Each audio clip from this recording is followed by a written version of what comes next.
Neje buli kati ebibiina by'obufuzi bibadde bikyalinze Parliament okusalawo ku nnamba buli kibiina gye kirina okusindika mu Parliament ya East Africa oluvannyuma lwa kkooti ya East Africa okusalawo nti abalema, abavubuka, abakozi ne ba independents nabo balina okukiikirirwa.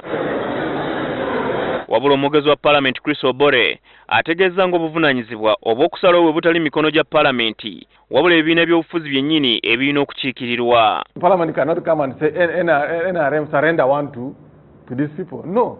Under what law would Parliament be acting? Because the distribution is clear on the law. And that's why we are appealing to political consensus among those actors. Do we want an independent there?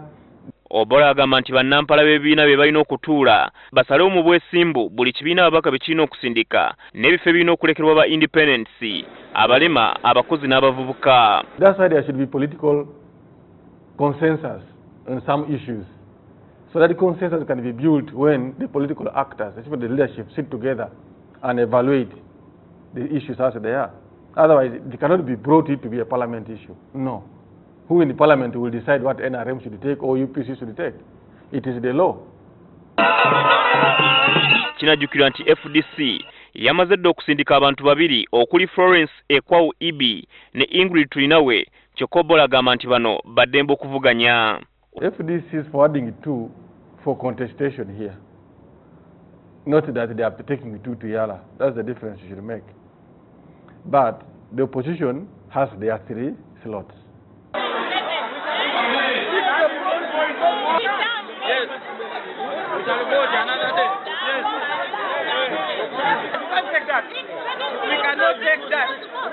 Please cool down. This is a very minor issue. You shouldn't panic. You shouldn't get heated up.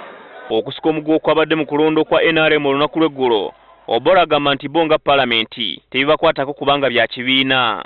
Parliament will go ahead and nominate and conduct elections for candidates who have been nominated. The stalemate will come depending on who has got more votes and who has not. We will declare the winner. For us, we are now the Electoral Commission. Okulonda ababaka omwenda abanaakiikirira Uganda mu Parliament ya East Africa kwa kubeerawo ng'ennaku z'omwezi 28 omwezi guno.